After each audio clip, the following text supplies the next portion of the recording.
You're as famous a person as I could ever imagine there being. I just can't imagine there's someone more famous than you. And you've been famous now for a long time, but you also, it seems, control your environment of that art very carefully and with a lot of thought and with a good team of people and people you trust. Is fame isolating for you? It's isolating for me. I don't like it, personally. Yeah, I mean, I don't think I could think of a single thing that's more isolating than being famous. But yet we both sought it. We didn't seek the fame, we saw the art. You know, I know it's almost impossible for people even to probably even look at my career and the things I've done and think, oh, she didn't want, you know, of course she wanted to be famous, of course she wanted all that attention, you know, but, you know, it's just, creative expression is what I am. And I would have been doing this whether I became famous or not. I still would be doing what I do. What I'm saying is I wouldn't have given up to try to get famous in another way. Does that make sense? Uh-huh. I just wanted to get a job being creative, and I did. And I think the hardest thing for me is that I love people so much. And it is very hard to not be able to engage with people in a real and honest way. Because they want? Because they either want something from me. They want something. Or they see me as something that I simply am not. I am not some goddess that dropped down from the sky to sing pop music.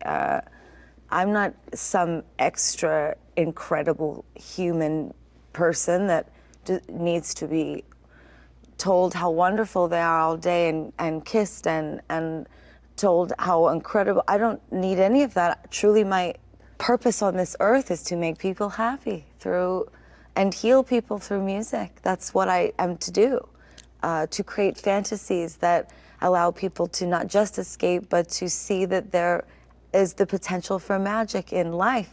You know, I would love more than anything when I meet people to just have a normal exchange with them, you know, more than my picture taken or a selfie. But that's what the problem is, that we've become digitalized. We've become these, the new version of the autograph is the selfie, which is, you know, when I'm on selfie duty, there's nobody better at taking them, and I grab the phones out of their hands. I'm like, here, ba ba ba ba ba ba ba. But ultimately, it is, and it's been talked about forever. It is a piece of property. There is some idea that is some evidence that they have met you and taken a moment with you, like taken digitally. Yes, and you know, actually, when you decide to take a picture, do you realize the moment has just died? Oh, of course it is.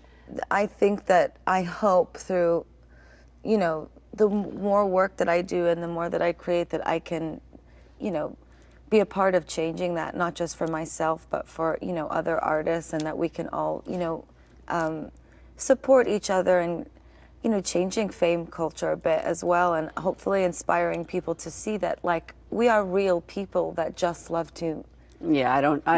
I think you can make the change in the culture the way you have with your art. I don't think we can then kind of turn it back on itself and say we now need to change the actual fame culture. I think you can change the song as an example of the profound amount of change that can come from art. I think in our lifetime, somehow that's not going to change. I'll make a bet. Okay, I'm betting with Lady Gaga on national television.